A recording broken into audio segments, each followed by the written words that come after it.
Welcome to Idea Success TV. Idea Success TV is your videocast that focuses on trends, practices, and solutions for moving ideas to action for both purpose and profit. Hear stories from people who have taken their ideas and brought them to reality to make an income and to impact the world. Be a part of ideation and pitch sessions. Learn about business trends and discover best practices and innovative ideas for bringing thoughts into reality and plans into action. And now, here's your host, Sylvia Henderson.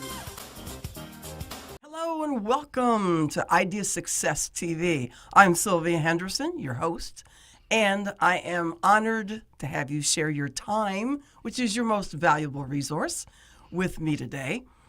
And today's program is part of my Idea Journey segment of Idea Success TV, where I actually interview someone, an entrepreneur, somebody in business who had an idea at some point and turned that idea into a money-making enterprise, or at least a business. So today, my guest is BettyAnn Leeseberg-Lange. And BettyAnn and I have known each other, I don't know how many years.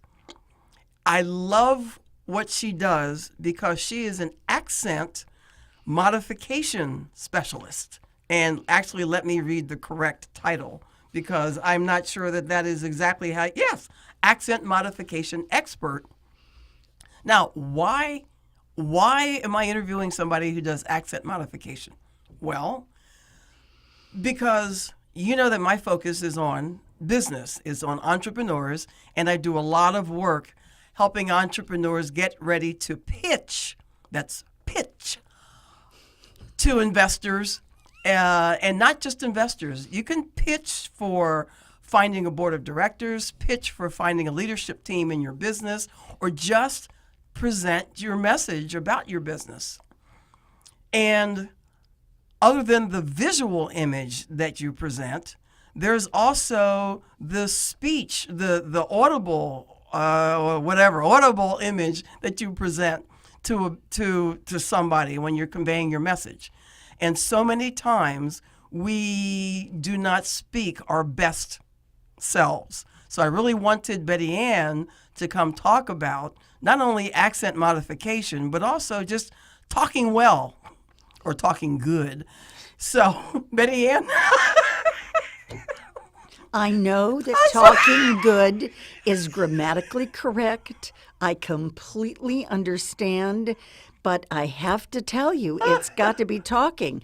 People say to me, but it should be speaking well, BettyAnn. And I say, no, speaking is speech making. Talking is connecting with people. And isn't that what you want to do when you're presenting to people you want to be board members?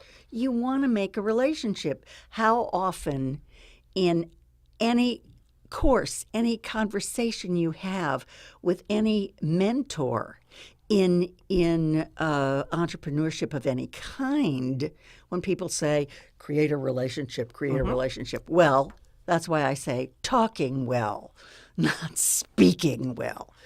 I mean, you could speak well too, but I'm more concerned about your voice working well enough to create a relationship. You're laughing at me. Only because your passion about the topic is so clear.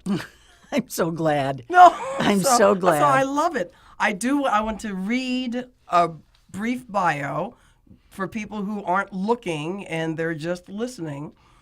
So your formal bio that I asked for. So BettyAnn grew up in the military, always moving, constantly learning new accents.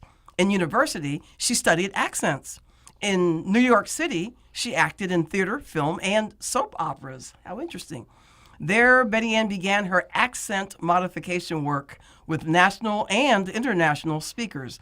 Her best student was Howard Stern. Mm-hmm. So in the Midwest, she taught dialects in universities, served as president of the Voice and Speech Trainers Association, which is an international organization. Today, Betty Ann's international clients include lawyers, doctors, priests, IT specialists, and business people. She coaches dialects for professional theater, film, and television. Betty Ann created Talking Well Consulting, centering on two missions: coaching international professionals to modify their accents and supporting them to keep their unique cultural identity. And I love that because so many times in speaking classes, Yes. I hear, get rid of the accent, get rid of the accent. But yet an accent is a part of a person. However, in order to be clearly understood by at least we Americans, the accent sometimes needs to be less heavy. Which is why we call it accent modification. Because I don't think anybody should have to eliminate any accent. The accent is, as you say, a part of who someone is, a part of their culture, a part of their history, a part of their heritage. Nobody should give that up. Actually, frankly, that's rude to ask someone to do that. So my work is really to help people modify their accent so that everyone can easily understand them.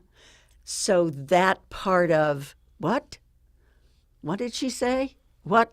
I'm not listening to them because I don't understand a thing they said. That doesn't happen. People are going to be listening to what they say rather than trying to listen around how they're saying it, which is, nobody wants to do that. I don't want to do that with someone else. Example. This is the reason I started Talking Well Consulting. I have this wonderful doctor who is marvelous. He's an expert in his field. I love and adore him. He would be very embarrassed if I said that to him or knew that I was saying that, because he's a very tall and very serious Korean gentleman. Right. The first time I went to see him, it was very hard to understand him. And I left there. I don't know if anybody would have been able to understand, or I would have been able to understand him had I not done what I do. Okay. So I left there going, this guy is so brilliant. How many other medical people do I know who are so brilliant that everybody makes fun of because they have such a heavy accent? And I'm thinking, this is not fair. This is not fair. If people are really good at what they do, they should be respected for what they do and not have everything like this interfere. That's ridiculous. So since I trained actors, the beginning pace was coming from the theater world, trained actors to do accents. How much harder is it to reverse it, to say, all right, I will help people get rid of them as well as put them on? So I sat down and did the business plan and said, this is what I want to do. Well, at the same time, I was working as the associate chair of the drama department at Catholic University, which has a lot of priests who go there to study. International priests who come here specifically to study because there's so many really special departments of study for them. Well, the director of one of the theological seminaries came to me and said, I've got these people in a rah.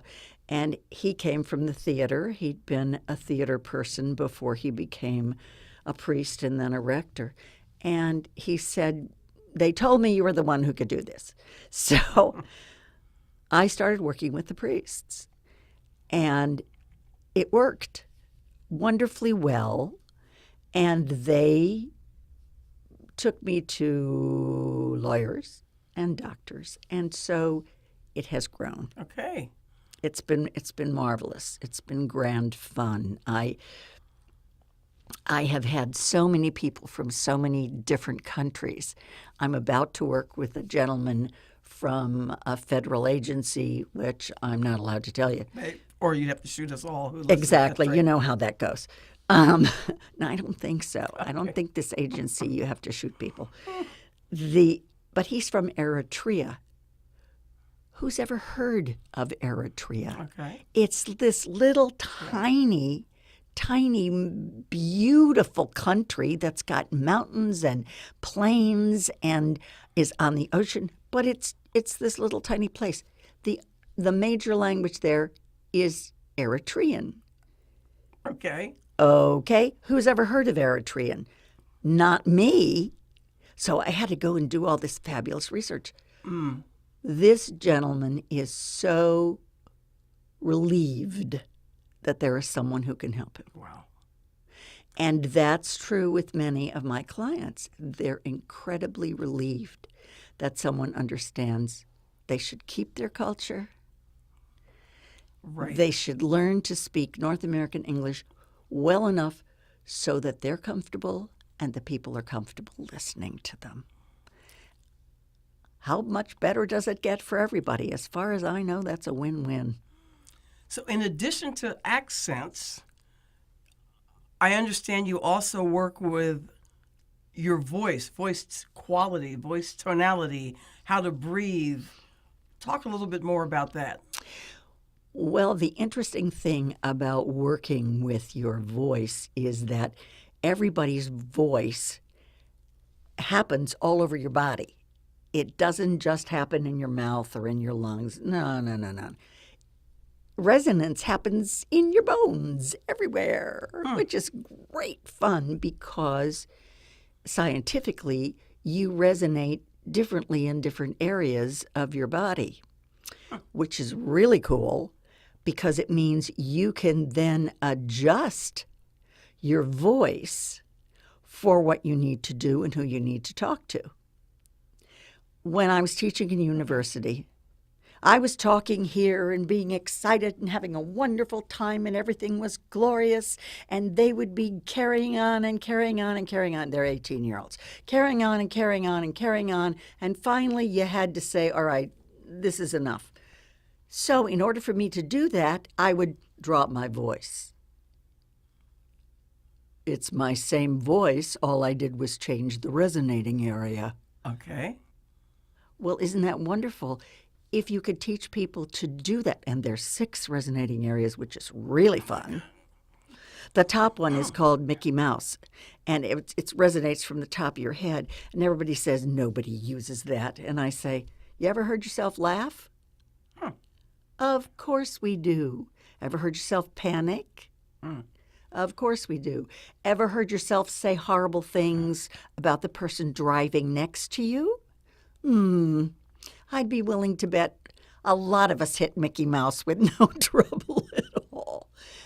Well, there you have 6 resonating areas that anyone can use to persuade who you need to persuade, that you can match anyone else's voice.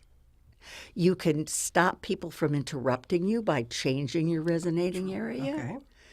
It's wonderful what you can do with these sounds in your voice. It's absolutely wonderful what you can do. And you can learn to use silence. Because sometimes saying something and just waiting can be a sound unto itself, which is glorious, because you can slow a conversation down enough to help the people you're talking to listen more carefully. As you do that, an example. Yeah. So what you said about areas of resonance, would that be why when I'm making a business call, and even though I'm on my phone in my home and nobody can see me, I still stand up and put a headset on and gesture as if somebody's looking at me and walk around when I'm explaining something? Is that why they can see you through the phone? Exactly.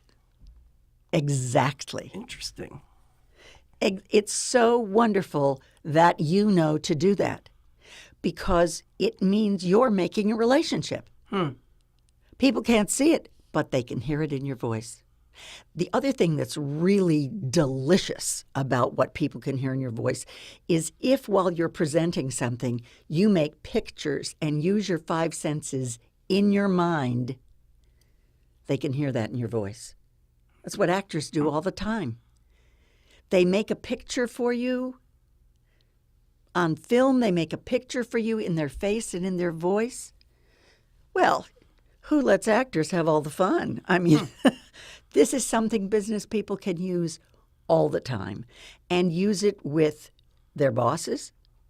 They can use it with boards of directors. They could use it with their colleagues to convince them of a proposal or to say, wait a minute, let's go over what may be problematic for us, so they will be listened to. So people will take them seriously because they're not always selling something. They're taking care of business as well. And then the people who work for them can be nurtured. And you know as well as I do, people who are nurtured do better work. They do better work. So I'm going to ask for a couple of tips in terms of ourselves being able to catch ourselves or modify what how we're speaking. First, in our multicultural environment, because this came up for me when you were saying, our interviews are conversation. I don't know what I'm going to ask you ahead of time. In our multicultural environment, how do we listen better? Because I find when I'm listening to someone with an accent, I think sometimes I could be better at listening. Yeah. One of the things that you can do, and this is really important, and I do it on the phone, I dial up one of those credit card places, and I get someone from another country on the phone who has been doing this, and so their introduction is just as fast as anybody here in this country, and you can't understand those either. I say, could you please slow down? I really want to understand you. I really want to hear what you have to say, but I can't when you're going that fast. Okay. I know nobody can understand me when I'm going that fast either. So, because the acknowledgement of the fact that going too fast interferes with everybody, not just people with an accent, they're more willing then to slow down because you are dealing with our problem, not their problem. Excellent. The other thing that's easier is to say, take a breath. Would you please just take a breath? I know that you're wanting to tell me this and it's really exciting, but my ears are slow. The minute you acknowledge, that you're having the difficulty, That's cute. the more they're willing to take care of you. And in doing that, they'll slow down. In doing that, they will understand that they're taking care of you, that you need help. That way, they're not... You're not insulting them. Exactly. Interesting.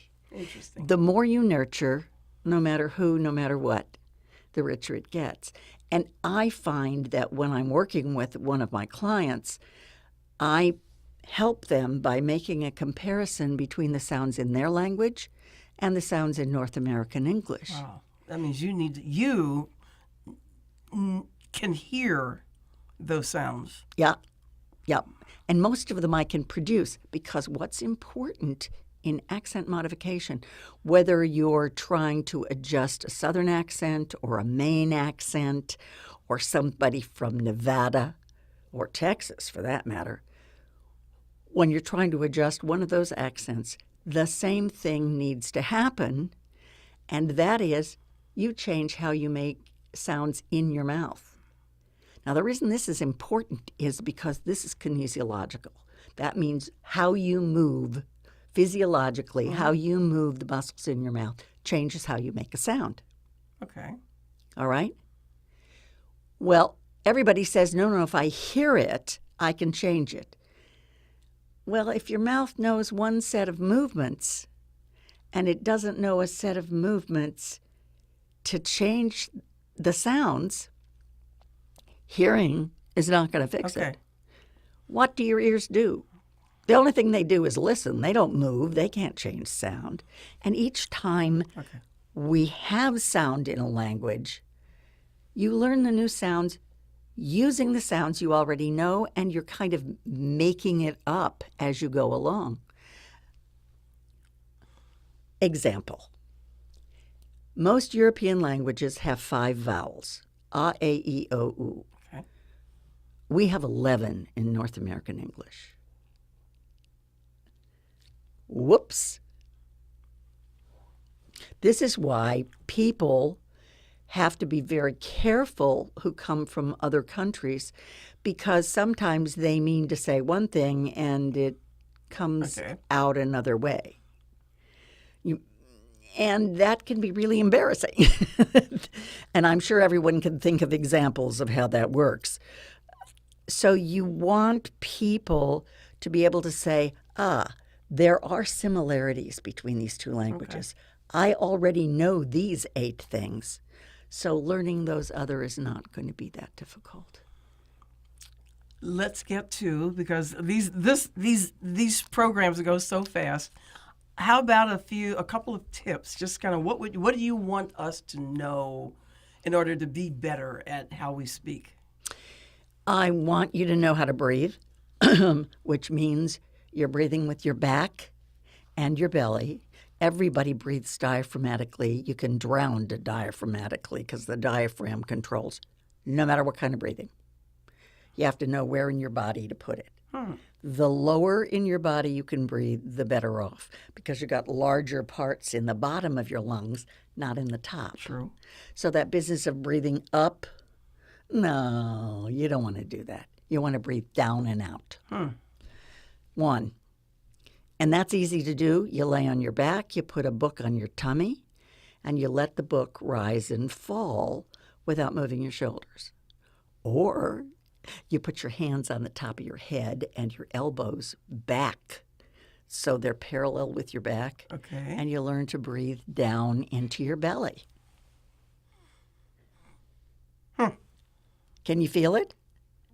Maybe. Slightly. We'll work on that later. Okay. All right. 1. 2, you want to make sure that you're hydrated.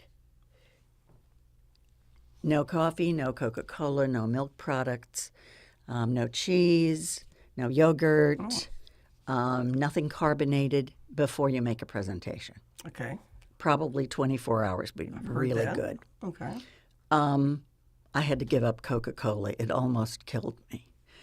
But I did because I knew it was the best thing for my voice. So that business of keeping hydrated, 8 glasses of water a day, people are not kidding. Not only are you hydrated, your throat, your larynx, but also you're hydrating your brain, which is 80% water. So you need all that hydration to be able to think as well. So water. 3, find out where you feel sound in your body. Find out where you're making sound. Now, this means you have to put your fingers in your ears. Or get earplugs. Close your eyes and hum. Start at the bottom of your voice and hum. And then work your way up humming. Sorry, didn't mean to do that to you, microphone. Humming all the way up till you're literally talking in Mickey Mouse. So you're doing, hello, my name is Mickey Mouse. Okay, this is what you do in the car, except the close your eyes part. Yes, this is what you do in the car. And you first start with a Native American sound, which is really deep and wonderful, and the breath is wonderful. And then you move up to what I call the Cookie Monster sound. And that happens in the front of your mouth. You're resonating your bones in your teeth in the front of your mouth. And then you have a, oh, yes, I will listen sound, which happens right in front of your ears, and that's your jaw and the beginning of your skull. And then you have the trumpet which is right on either side of your nose. It's not nasal. It is resonance. Resonant, yeah. It's I'm cheek thinking. resonance. And then you have forehead resonance. And then you have Mickey Mouse. Mickey Mouse. So there you are. And you can produce all those sounds. There's no reason that you can't. So do you have either audio lessons or how do you, because, we're almost at the end of the show, so I want to make sure we do a little bit of shameless promotion. Thank you. I appreciate that. Shameless promotion. I work with accent modification students, usually one-on-one, because many people who are modifying their accent don't want anybody to know they're doing it. Okay. 1. 2, if I do a class, I take no more than 6 people and 1 language, so that I can take people from all sorts of countries, and then they get to argue about whose dialect is correct, and then I can work with them. Because if you take a class where you have someone with a Middle Eastern accent and somebody with an Asian accent and somebody with a Spanish accent or a German or French accent all in one class, they'll use their tongues differently. Okay. And all it does is frustrate the whole bunch of them, not to mention me. Okay. Then when I work with resonance and I work with breathing, that's a class I'll take about 12 people there and help them enrich their voice. And I do that because I want them to be able to have the confidence in being able to speak. Right. I have some exercises which I do with people, one of which you find very amusing, so that they gain confidence. And that's that I have them stand up and jump up and down in the space and say, "This is my space. My name is this, and this is my space." Claiming the room. Exactly. I teach presentation skills. I talk about when you ever have somebody who's 5'2" walk into the front of the room and they own the room. Yes. There's something in the way they are that even that height, Yes. that little person, as some people would think. Yeah, so, okay. Well, Queen Victoria, Helen Hayes, I know, Joan of Arc, and yes. Yeah, they're very tiny people. Has nothing to do with it. It has Okay. nothing to do with it. So whoever you are and wherever you are, know that you could take that room. And I find when people do that wonderfully silly exercise, and it is silly and it'll make you giggle, they find they have all this space around them that is theirs, and the confidence to do what they want and need to do. So that's delicious. Excellent. And I love your word choice, too, which I would imagine you work on. I mean, there's so many questions to ask, but I wanted to make sure people get why they need to see someone like you. Yes. Because I think it's unique. I don't hear too many people. I know some people who are actors and actresses, and they teach voice because they teach singers, Yes. but not accent modification. Yeah. No. Or teaching accents yes. either. Yeah. Because when I work with theater people, we work on what I call the little sounds. If you take an accent, there's 5 big sounds that everybody goes, "Oh yeah, I can do an Irish accent," because they know the 5 big sounds. Okay. But there's 3 or 4 little ones underneath things that if you teach an actor to do those little sounds, or if you're teaching accent modification and you teach someone to do the little sounds in North American English, people say they've got that. Okay. They really get it. They really understand it. Because that's what makes the rhythms. That's what makes the melody line. That's what puts the emphasis on what syllable and what phrase in a sentence that creates meaning. So, And if people aren't watching the screen, how do they reach you? they can reach me at talkingwellconsulting.com, which is my website. They can reach me on LinkedIn. They can reach me on Facebook. They can reach me on Twitter. My Twitter handle is at BettyAnn TWC for Talking Well Consulting. Aha. So Excellent. enjoy. I'll talk to you no matter what. And if you go to the website, and this is really important and delicious, if you go to the website, there's a questionnaire to fill out. And if you fill out the questionnaire completely, you will get a 30-minute accent analysis. Whoa. Yeah. That's sweet. So that I have you read a couple of things, and then I analyze your accent, and then you can decide what you want to do about it. I, of course, suggest coming to work with me. Of course. Of course. And so would I. So, BettyAnn, thank you so much for being on the show. You're welcome. And it's funny how there's someone that I think we both know, I'm not sure, who does Rolf, how you sit and position your back. Yes, yes. Every time I'm with her, I'm like making sure I do this. And every time I'm with you, I'm making sure that I enunciate that introduction. So, You speak well. You shouldn't have to worry. But I understand. Everybody says that to me. I know. The other one everybody says is when I'm at a party, they want to know, can you tell my accent? And I say to them, not unless you pay me. That's true. Great. And on that, we will bring the show to a close. Thank you again. Thank you. And you've been watching, you've been listening. If you're a business owner, professional, entrepreneur, founder, whatever way you categorize yourself, anybody, but really business people, if you haven't gotten after this program the importance of how you speak, how you sound, how you come across verbally when you're presenting something, when you're pitching to investors, when you're talking on the phone and people can't see you, then you need to review this again. So just make sure while you're working on looking good that you also work on talking well. I'm Sylvia Henderson, your host. This is Idea Success TV. And until the next time, check out some of the other programs. Thank you for watching Idea Success TV.